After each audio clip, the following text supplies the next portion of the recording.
Olá, sou a professora Rossane, estou aqui para tratar com vocês a respeito do controle de constitucionalidade. Dando continuidade às nossas aulas anteriores, pessoal, eu estava falando para vocês, estava falando com vocês a respeito da legitimidade. Nós terminamos aquilo que nos interessa sobre legitimidade e agora nós vamos ingressar no parâmetro para o controle de constitucionalidade, em especial da ADI, ADC e da ADPF. O parâmetro, pessoal, ele se refere, eu invoco a vocês as nossas primeiras aulas, e peço que vocês retornem elas, retomem elas, caso tenha alguma dúvida, para que a gente consiga dar continuidade. Veja bem, o parâmetro ele se refere à norma constitucional violada, relaciona-se à causa de pedir que é aberta, pessoal.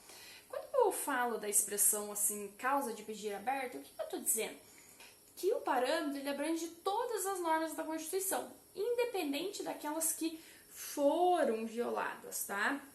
Por que eu digo isso? Porque o STF ele já se manifestou expressamente a respeito disso. Essa manifestação a respeito da causa de pedir aberta, ela é extraída da ADPF 139, na qual o STF ele diz ali, olha, que não importa o dispositivo que foi invocado da Constituição, ou seja, o dispositivo que eu digo que aquele ato impugnado está violando, não importa qual é. O STF ele pode decidir invocando que houve a violação de outro dispositivo, diverso daquele utilizado para fundamentar a ação, tá? A ADI, a ADC ou mesmo a ADPF. Nessa ADPF 139, a parte alegava que havia violação do artigo 155. Mas o STF, na análise e em sua decisão, destacou que, na verdade, o que havia era a violação do artigo 167. Isso, pessoal, serve para nós para quê? Para que nós compreendamos que o que de fato importa é que houve a violação do parâmetro, ou seja, de uma norma constitucional, que houve a violação de uma norma constitucional. Pouco importa especificamente qual é o dispositivo violado, por isso que eu digo que a causa de pedir ela é aberta, tá? E o que é que se encaixa dentro do parâmetro? O que é o parâmetro para ADI e para ADC, para ADI e para arguição, para ação direta de inconstitucionalidade e para ação declaratória de constitucionalidade, me perdoe aqui. O parâmetro é qualquer norma formalmente constitucional. Quer dizer que o que é parâmetro, então, é a Constituição Federal de 1988. A Constituição Federal ela é dividida em três partes. O que dentro da Constituição Federal, ou seja, eu posso entender como norma formalmente constitucional? Ora, a parte permanente, toda ela, ou seja, todos os dispositivos, inclusive normas implícitas, sendo essa a posição do professor Marcelo Novellino, tá? O que é o ponto importante, pessoal? Que toda a parte permanente, ela serve de parâmetro, por quê? Porque toda ela, eu tenho normas que são formalmente constitucionais. Formalmente constitucionais, lembrando que o escopo do controle de constitucionalidade é proteger a supremacia formal da Constituição, lembram disso lá nas primeiras aulas. Então, toda a parte permanente pode ser parâmetro para o controle de constitucionalidade, pois, elas são normas formalmente constitucionais. Mesmo que nem todas sejam materialmente constitucionais, elas podem ser parâmetro. E normas implícitas também, tá? Normas expressas e implícitas. O ato das disposições constitucionais transitórias pode ser parâmetro? Pode, pessoal, desde que eu esteja falando de uma norma que não teve a sua eficácia exaurida. Desde que eu esteja falando de uma disposição do ato das disposições constitucionais transitórias que não tenha sua eficácia exaurida, que ainda esteja em eficácia, tá? E nesse cenário, pessoal, tem que o preâmbulo não é parâmetro. O preâmbulo da Constituição Federal de 88 não é parâmetro, ele não pode ser invocado, tá? Para quem tem dúvidas a respeito disso, volte nas nossas primeiras aulas que a gente aborda essas questões com mais profundidade, tá bem? Além disso, pessoal, os tratados e convenções internacionais de direitos humanos são ou não são parâmetro? São ou não são parâmetro para o controle de constitucionalidade? Após a Emenda Constitucional 45, os tratados de direitos humanos podem servir de parâmetro. Mas podem servir em que circunstância? Desde que eles sejam aprovados em 2 turnos por 3/5 dos votos. Né? Em 2 turnos em cada casa por 3/5 dos votos. Por quê? Porque assim ele vai ser equivalente à emenda constitucional, ou seja, este tratado será, portanto, formalmente constitucional. Formalmente, pois ele obedeceu o mesmo processo legislativo da emenda constitucional. Por isso que eles podem ser aceitos como parâmetro para o controle de constitucionalidade, tá bem? Um exemplo, Convenção Internacional sobre as Pessoas com Deficiência, tá bem? Veja lá, quando eu tô falando da ADI e da ADC, então, eu posso resumir, pessoal, em suma, que o parâmetro é qualquer norma formalmente constitucional. Lembrando que quando eu tô falando dos tratados internacionais de direitos humanos aprovados com 2 turnos e 3/5, ou seja, com o mesmo processo legislativo da emenda constitucional, hoje há outros tratados, além da convenção que eu disse para vocês, as pessoas com deficiência. Só abrindo parênteses aqui. Para quem tiver curiosidade, dá uma lidinha lá na convenção que fala sobre os deficientes visuais. Pode dar uma olhadinha ali no decreto legislativo 261 de 2015, decreto 9522 de 2018, decreto legislativo 186 de 2008 e decreto 6.949 de 2009. Anotem aí. Decreto Legislativo 261 de 2015, Decreto 9522 de 2018, Decreto Legislativo 186 de 2008 e o Decreto 6.949 de 2009. São exemplos de tratados internacionais de direitos humanos que foram aprovados em 2 turnos por 3/5 em cada casa, ou seja, incorporados com emenda constitucional, ou seja, podem ser parâmetros, pois são formalmente constitucionais. Tá bem? Anotem isso que é muito importante. Então, eu posso concluir que para a ADI e para a ADC, o parâmetro é qualquer norma formalmente constitucional. Então, eu posso invocar que aquele ato que eu estou impugnando viola qualquer norma que seja formalmente constitucional. E para a DPF, para a arguição do descumprimento de preceito fundamental? Eu preciso destacar que na DPF, pessoal, o parâmetro, ele precisa ser o preceito fundamental da Constituição Federal de 88. Isso está no próprio nome da ação. Então, eu estou falando de um preceito fundamental da Constituição Federal de 88. Veja lá, mas o que são preceitos fundamentais? Quais são esses preceitos fundamentais previstos na Constituição Federal de 1988? Veja lá, preceitos fundamentais são aqueles que são imprescindíveis, pessoal. Imprescindíveis ao quê? Ora, a identidade da Constituição. São imprescindíveis à identidade e ao regime que é por ela adotado. Então, o que eu posso dizer? Que são princípios, né? São preceitos fundamentais extraídos da Constituição Federal de 88. Primeira coisa que eu destaco para vocês que este rol que eu trago aqui para vocês, ele é meramente exemplificativo, tá? Porque há outros, né, inúmeros outros preceitos fundamentais além deste rol que eu estou, né, que eu irei passar para vocês, tá? Eu vou trazer aqui alguns deles, como por exemplo, normas do título 1 da Constituição Federal. Ou seja, são princípios fundamentais da Constituição. São princípios que nada mais são do que elementos básicos, ou seja, indispensáveis para reconhecer a própria identidade da Constituição. Essas normas do título 1, elas estão lá do artigo 1º ao artigo 4º, tá? Além das normas do título 1, que também eu posso reconhecer como preceito fundamental, as normas do título 2 da Constituição Federal, que estão lá do artigo 5º até o artigo 17. Lembrando que este rol ele é exemplificativo e ele foi extraído por essa professora com base no que dizem os autores de direito constitucional e também a jurisprudência do Supremo, tá?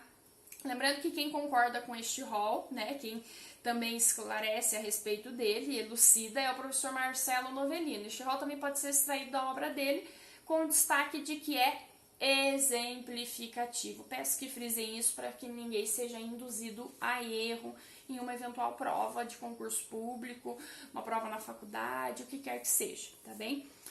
Também é considerado, né, como preceito fundamental da Constituição Federal de 1988, de acordo com a doutrina, os princípios constitucionais sensíveis, que são aqueles lá do artigo 34, inciso 7. Esses princípios constitucionais sensíveis, pessoal, são aqueles que, se violados, ensejam inclusive uma intervenção, tá? Eles podem ensejar inclusive uma intervenção federal dentro do Estado. Quais são esses princípios? Eles têm por objetivo, né, tratar do quê? Olha, forma republicana, sistema representativo, regime democrático, são princípios, então, que asseguram, né, visam assegurar, né, a forma republicana, o sistema representativo, regime democrático. Está lá no artigo 34, inciso 7, na linha A. Além disso, também visa assegurar, né, o quê? Os direitos da pessoa humana, a autonomia municipal e a prestação de contas da administração pública, direta e indireta, tá? Foco aqui. É possível que hajam outros, tá? O que também são considerados como princípios constitucionais, preceitos, né, fundamentais dentro da Constituição? As cláusulas pétreas, pessoal, as cláusulas pétreas que estão lá no artigo 60, parágrafo 4º, tá? Quais são as cláusulas pétreas, pessoal? A forma federativa do Estado, o voto direto, secreto, universal e periódico, a separação dos poderes, os direitos e garantias individuais, tá? Por que eu digo que as cláusulas pétreas também são consideradas como preceitos fundamentais? Olha, porque elas têm uma dificuldade de sua alteração, porque elas dizem respeito à identidade da Constituição, por isso que eu as considero como preceitos fundamentais, dentro daquilo que eu disse para vocês agora há pouco, que o preceito fundamental diz respeito à identidade da Constituição, tá bem? Além disso aí, pessoal, eu disse para vocês que o real exemplificativo, um exemplo disso é que o STF já considerou o próprio direito à saúde, o artigo 167, como preceito fundamental, tá bom? A respeito aqui, pessoal, do objeto das ações do controle de constitucionalidade, da ADI, da ADC e da ADPF, pessoal. O que eu tenho para dizer para vocês com relação ao objeto? Fechamos ali parâmetro e vamos tratar agora do objeto. O objeto, o que é? É a norma que você está impugnando, é aquilo que você diz que é inconstitucional, ou que você diz que é constitucional, ou que você diz que está violando o preceito fundamental, ou seja, é a norma impugnada, tá? É aquilo que viola o parâmetro, tá? O que eu preciso focar aqui? Que o objeto, então, ele está relacionado diretamente à regra, né, da distrição. Por quê? Porque ele diz respeito especificamente ao meu pedido. Se ele diz respeito ao meu pedido, ele está vinculado à distrição. Por quê? O Supremo ele só vai poder declarar a inconstitucionalidade da norma especificamente impugnada, ou seja, daquela linha, daquele inciso, daquele artigo, ou seja, o Supremo poderá declarar a inconstitucionalidade ou constitucionalidade ou descumprimento de preceito fundamental exatamente relacionado ao objeto que eu estou impugnando, a norma impugnada, se é um inciso, uma linha ou um artigo. O STF não poderá declarar a inconstitucionalidade para dispositivo diverso daquele ao qual ele foi provocado, tá? Ele só vai declarar para o objetivo que ele foi especificamente provocado.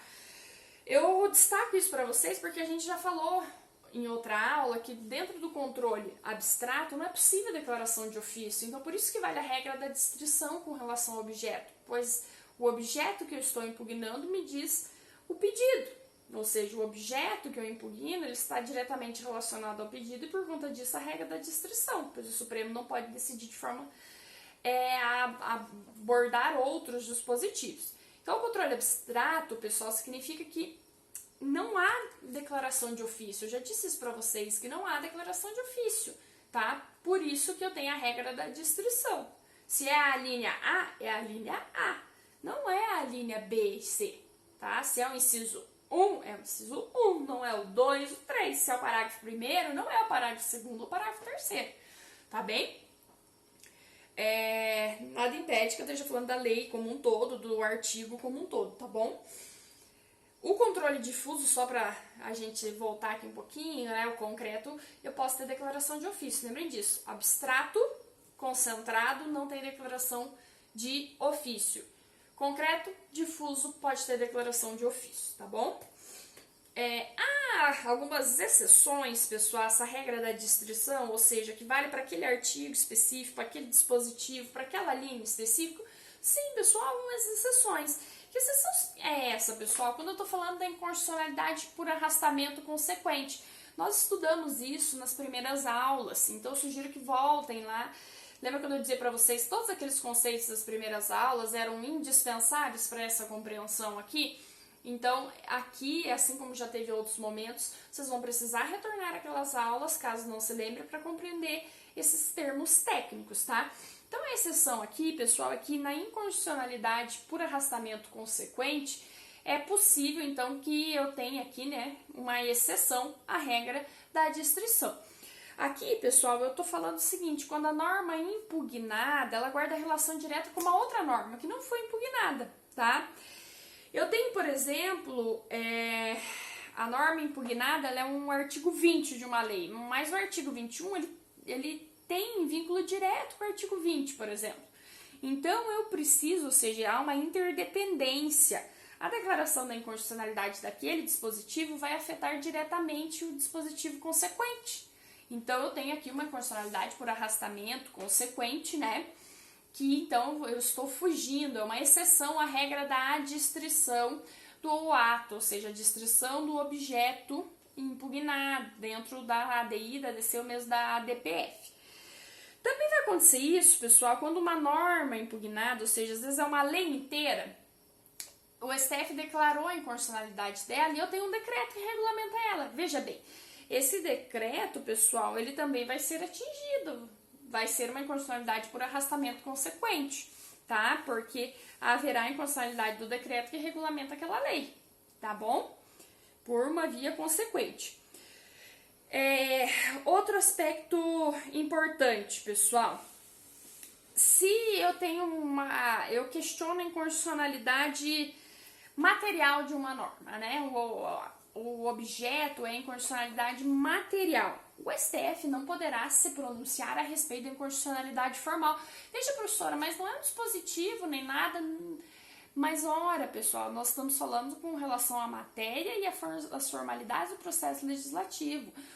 O objeto impugnado é diferente, o pedido não é o mesmo. Se eu me fundamento, se eu faço o pedido a respeito da inconstitucionalidade material, o STF vai se vincular a isso, diante da regra da distrição. Da mesma forma, se eu ataco a inconstitucionalidade formal de um determinado ato legislativo, o Supremo também vai estar vinculado especificamente a inconstitucionalidade formal, diante da regra da distrição. Onde que eu extraio isso, meus queridos? Lá na ADI 2182, tá? Ela fala especificamente sobre a questão de inconstitucionalidade material, inconstitucionalidade formal, as declarações pelo Supremo.